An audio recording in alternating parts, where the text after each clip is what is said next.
मीत तुम्हारा अन्नदाता, पग पग पर है संग तुम्हारे अन्नदाता।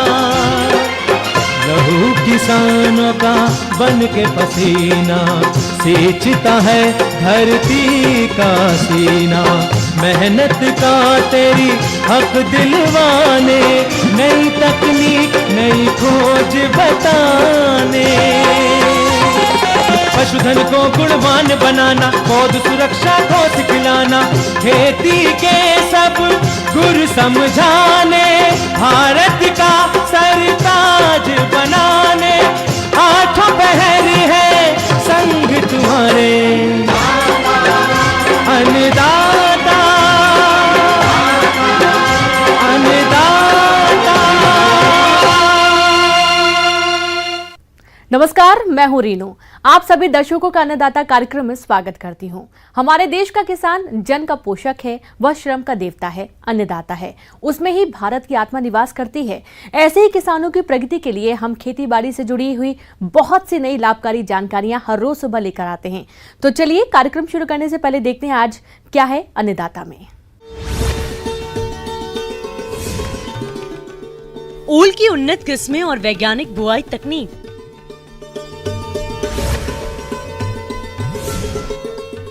समेकित मछली पालन कम जगह में अधिक लाभ कमाने का जरिया।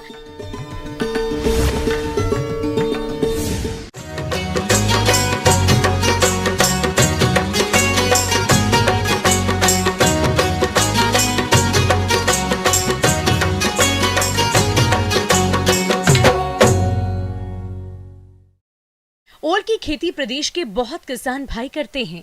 जिन किसानों के पास सिंचाई जल की सुविधा है वो पिछले माह में ही बुआई कर चुके हैं, लेकिन जो किसान किसी कारणवश अब तक बुआई नहीं कर पाए, वे अभी भी कुछ तकनीकी बातों को अमल में लाते हुए ओल की बोनी कर सकते हैं, जिसके बारे में बता रही हैं कृषि विज्ञान केंद्र जाली मुजफ्फरपुर की कृषि विशेषज्ञ पूजा कुमारी।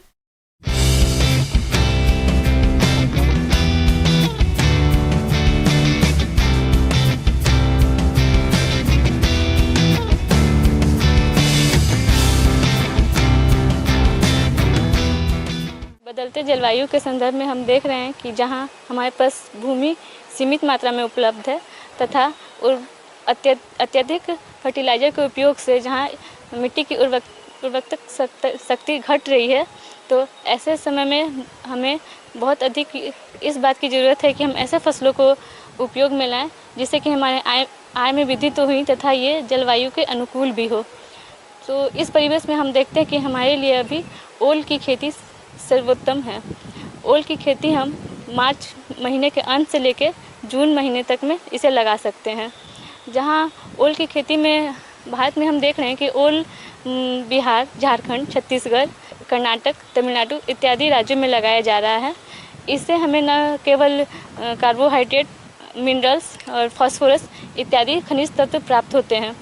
इस पौधे का उपयोग औषधीय गुणों के रूप में भी किया जाता है तथा इससे कई बीमारियों के इलाज में भी उपयोग किया जाता है। अगर बात करें इसके प्रभेद की, तो इसमें हम गजेंद्र नाम की प्रभेद और इसके लिए हम दूसरी राजेंद्र प्रभेद भी लगा सकते हैं जिसकी उत्पादकता अच्छी है। तथा ये सब जो कंदों में एक पाया जाता है, तीक्ष्णता पाई जाती है, जो हमारे गले में एक करवाहट जैसा अनुभव देता है, वो इन कंदों में नहीं पाया जाता है, जिससे कि किसान भाई इसको लगा के काफ़ी अच्छा फसल उत्पादन कर सकते हैं, अपनी आय में वृद्धि कर सकते हैं। ओल की खेती के लिए हमें दोमट भुरभुरी मिट्टी की आवश्यकता होती है।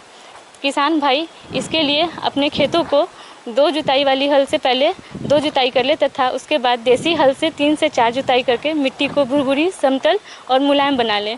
खेती की तैयारी की बात करें तो फसल कटाई के बाद एक बार गहरी जुताई करें, उसके बाद 2 से 3 बार जुताई कल्टीवेटर करके पाटा लगा दें।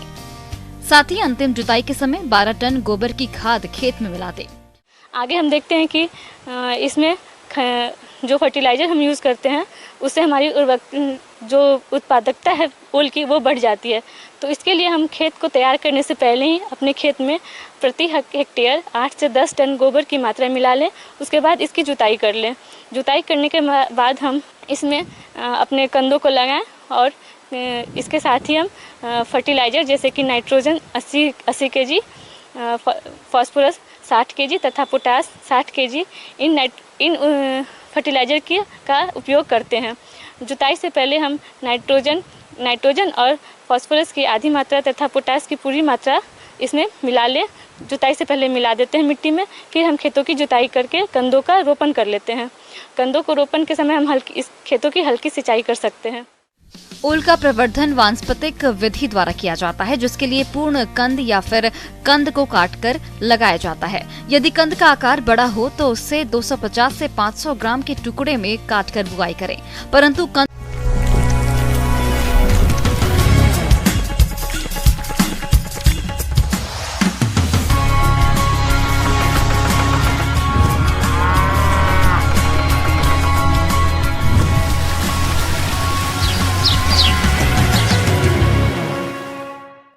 ब्रेक के बाद एक बार फिर से आप सभी दर्शकों का अन्नदाता कार्यक्रम में स्वागत है।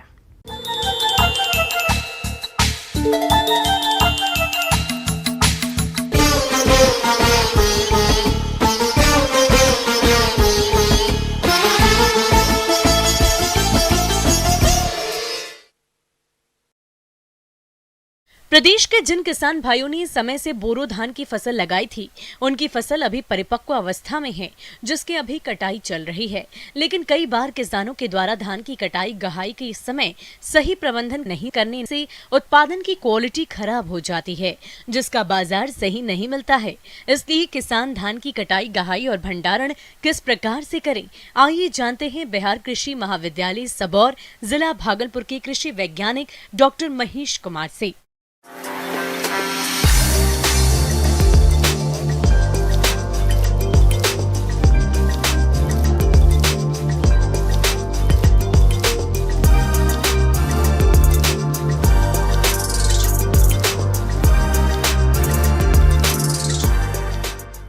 जैसा कि हमारे बिहार राज्य में धान जो है अब पकने की स्थिति में आ रहा है, तो ये ज़रूरी है कि हम कैसे पहचान करें कि हमारा धान पककर तैयार हो गया है, इसकी कटाई अब करनी चाहिए। इसके लिए किसान भाइयों कुछ बातों पर हमें विशेष रूप से ध्यान देना है। पहला कि जो धान का बीज है वो आप देखेंगे सुनहले रंग के हो जाते हैं, उसको दबाने पर वो दबता नहीं है। नमी की मात्रा है उसको देखेंगे तो 18 से 20% होता है। ऐसी स्थिति में हमें धान को कटाई के योग्य समझना चाहिए और कटाई हमें करना चाहिए।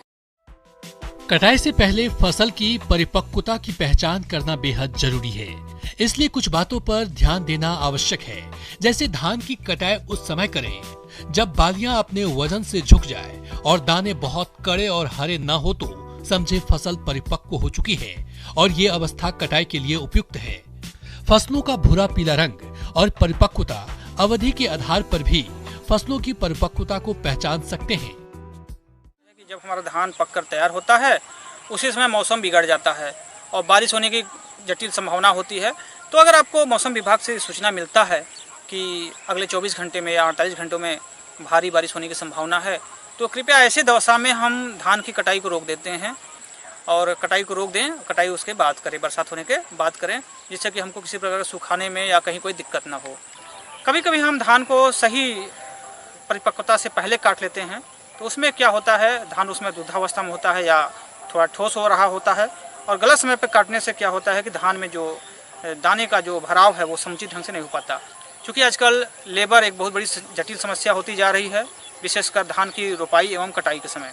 कटाई के समय लेबर का चार्ज भी महंगा है और लेबर की उपलब्धता न होने से कभी कभी हमारा धान खेत में ही खड़ा रह जाता है।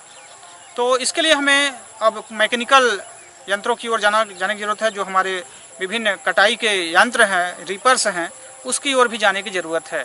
किसान भाइयों, पके हुए धान के खेत को हम रीपर की मदद से, पैडी रीपर उसको बोलते हैं, पैडी रीपर की मदद से उसको हम हार्वेस्टिंग कर सकते हैं और वो साथ साथ बंडलिंग भी करते चला जाता है। फसल की कटाई करने के 10 से 15 दिन पहले खेत से पहले पानी निकाल दें और इसके बाद कटाई करें। हाथ से कटाई के लिए परिपक्व फसल को जमीन से 20 से 30 सेंटीमीटर ऊपर से हंसिये की मदद से काटा जाता है। कटाई के बाद फसल को खलिहान में सूखने के लिए रखें, क्योंकि अगर कटाई के समय दानों में नमी ज्यादा हो तो फफूंद लगने कीड़े लगने और दाने के अंकुरण होने की समस्या ज्यादा हो जाती है। किसान कंबाइन हार्वेस्ट से भी फसलों की कटाई कर सकते हैं। ये एक बड़ी चलित मशीन है जो कि कटाई, गहाई एवं सफाई एक साथ करती है। इसके अलावा किसान अन्य कटाई यंत्रों से भी धान की कटाई कर सकते हैं।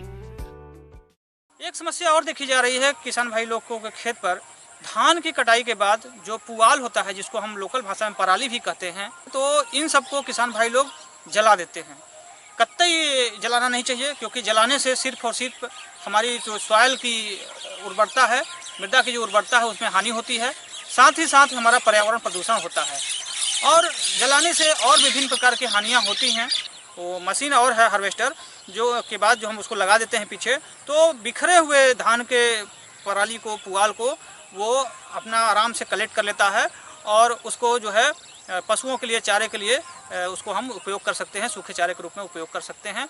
बहुत से क्षेत्रों में जहाँ लेबर की उपलब्धता है, वहाँ पे पके हुए खेत को हम हंसिया के माध्यम से भी धान को काट करके खेत में 2-3 दिन के लिए छोड़ देते हैं। थोड़ा जब धान की नमी कम हो जाती है, फिर उसको हम एक ढेर बना करके खलिहान में रख देते हैं।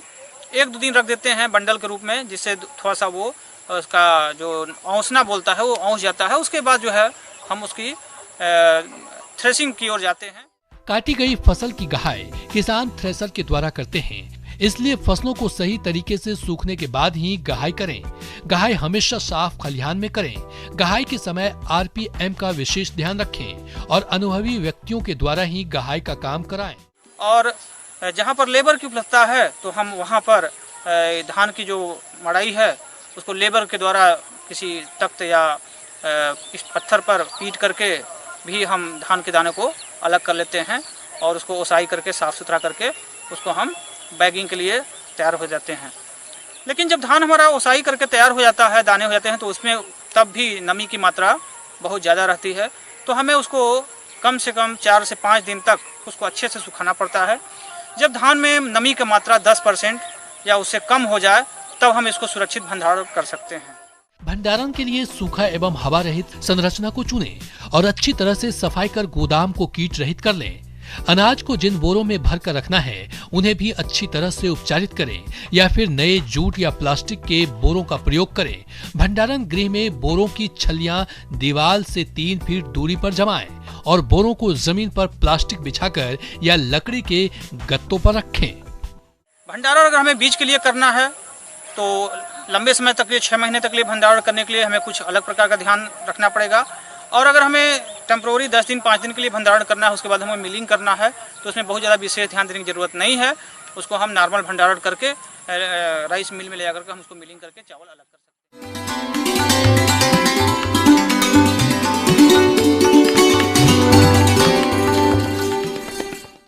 आइए जानते हैं अन्नदाता निःशुल्क फोन के माध्यम से पूछे गए समस्याओं का समाधान। अन्नदाता निःशुल्क फोन संपर्क सेवा के माध्यम से पूछे गए प्रश्नों में से आज हमने जिस प्रश्न को कार्यक्रम में शामिल किया है, उसे पूछा है ग्राम रतनपुर, जिला सुपौल के कृषक सोहन यादव ने। ये गायों में गर्भधारण न करने की समस्या के समाधान के बारे में जानकारी चाहते हैं। तो सोहन यादव जी, आपकी जानकारी के लिए प्रस्तुत है कार्यक्रम का ये अंश।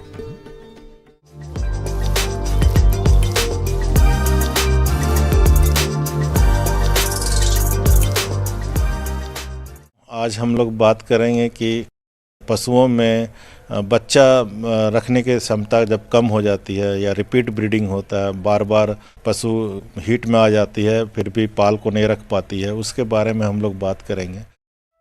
प्रदेश में पशुओं के समय पर नहीं बयाने की समस्या आमतौर पर देखी जाती है। पशुपालक भाइयों, आपके पशु समय पर ही नहीं ब्याएंगे तो आपके द्वारा की गई सारी मेहनत बेकार चली जाएगी। तो सबसे पहले जानते हैं डेयरी पशुओं में गर्भधारण न करने और बार बार ताव में आने के कारणों के बारे में, जो इस प्रकार से हैं। पशुओं के संतुलित आहार में कमी, पशुओं में परजीवियों की समस्या, पशुओं का लंबे समय से बीमार होना, पशुओं का सही समय पर गर्भधारण नहीं करवाना, पशु के प्रजनन अंगों में विकार होना, ऐसे कई कारण हैं जिससे पशु समय पर गर्भधारण नहीं कर पाते, जिससे डेयरी व्यवसाय घाटे में चला जाता है। तो सबसे पहले है कि उसके शरीर का उचित आहार मिलना चाहिए जिससे कि वो शरीर उसका बना रहे। उचित आहार में हम लोग चाहते हैं कि 3 केजी तक उसको मेंटेनेंस राशन मिलना चाहिए। मेंटेनेंस के लिए दाना मिलना चाहिए। दाना में मकई का दर्रा, बादाम की खल्ली और चोकर रहता है। तो ये तीनों को मिलाकर हम लोग 3 केजी तक उसको मेंटेनेंस के लिए देते हैं और दूध के उत्पादन के अनुसार उसका दाना को बढ़ाया जाता है। तो इस तरह से अगर हमको सूखी हुई गाय जो अभी दूध नहीं दे रही है और जिसमें ये समस्या बार बार आती है, उसको हम लोग को दाना, संतुलित दाना देना ज़रूरी होता है। लेकिन इसके साथ साथ में हम लोग को ये देखना पड़ता है कि ये पाल क्यों नहीं रख रही है। तो उसमें होता है कि कीड़े की दवाई हम लोग कब दिए हैं। तो कीड़े की दवाई को जो है हम लोग रेगुलर प्रैक्टिस में हर 3 महीने में एक बार ज़रूर कीड़े की दवा, अंतःकृमि की दवा जो है डॉक्टरी सलाह पे ज़रूर देनी चाहिए। और अगर बार बार पाल नहीं रख रहा है तो उसके लिए सबसे पहले कीड़े की दवाई देनी चाहिए और 15 दिन में फिर उसका रिपीट करना चाहिए। तो जो अगर पशुओं के शरीर में जो कृमि होंगे वो बाहर निकल जाएंगे और उनके इम्यूनिटी उनके डेवलप करेगी। दूसरा होता है विटामिन ए की कमी के कारण भी जो प्रजनन जो ऑर्गन्स हैं वो थोड़े से कमज़ोर हो जाते हैं। तो हम लोग जो है विटामिन ए का इंजेक्शन है जो बाज़ार में उपलब्ध है रोवेच के नाम से, उसको हम लोग अल्टरनेट एक दिन छोड़कर एक दिन हम लोग उसको सुई देते हैं, 5 सुई देते हैं। तो जिससे अगर विटामिन ए की कमी के कारण अगर उसमें आ रहा है तो उसकी पूर्ति को हम कर सकते हैं। तीसरा है हम लोग मिनरल मिक्सचर देते हैं। मिनरल मिक्सचर कोई भी बढ़िया कंपनी के मिनरल मिक्सचर को 50 ग्राम जो हमने दाना बताया उस दाने के साथ मिलाकर 25 ग्राम सुबह और 25 ग्राम शाम को अगर हम लोग देंगे तो इसके संतुलित आहार आ जाएगी। जो उसमें विटामिन की कमी थी उसको पूरा हो जाएगा। इसके बाद भी अगर ये नहीं ठीक होता है तो डॉक्टरी सलाह देकर आपको बच्चेदानी में दवाई 3 दिन तक लेवोफ्लॉक्सासिन का डाली जाती है जिससे कि उसमें अगर कोई बीमारी होगी तो वो बाहर निकल जाएगी। ये एक बहुत बड़ा कारण होता है जिसका इन्फेक्शन रह जाती है, बीमारी अंदर रह जाती है और जिससे बच्चा पाल मवेशी लोग नहीं रख पाते हैं। तो ये बहुत ज़्यादा ध्यान रखने की आवश्यकता है कि बच्चे के लिए के होने के बाद किसी तरह के छेड़छाड़ गायों में या मवेशियों में नहीं करना चाहिए। धन्यवाद। किसान भाइयों, कृषि संबंधित समस्या और सुझावों के लिए आप हमें इस पते पर संपर्क कर सकते हैं। प्रोड्यूसर अन्नदाता news 18 Bihar Jharkhand, Ramoji film city Hyderabad 501512। साथ ही आप हमें ईमेल भी कर सकते हैं। हमारा ईमेल है p18annadatabihar@nw18.com। इसके अतिरिक्त आप हमें निःशुल्क हेल्पलाइन नंबर 1800889216 पर सोमवार से शनिवार सुबह 10 बजे से शाम 4 बजे के बीच संपर्क कर सकते हैं। अब समय हो रहा है आपसे विदा लेने का। कल फिर मुलाकात होगी कृषि से जुड़ी महत्वपूर्ण जानकारियों के साथ। नमस्कार।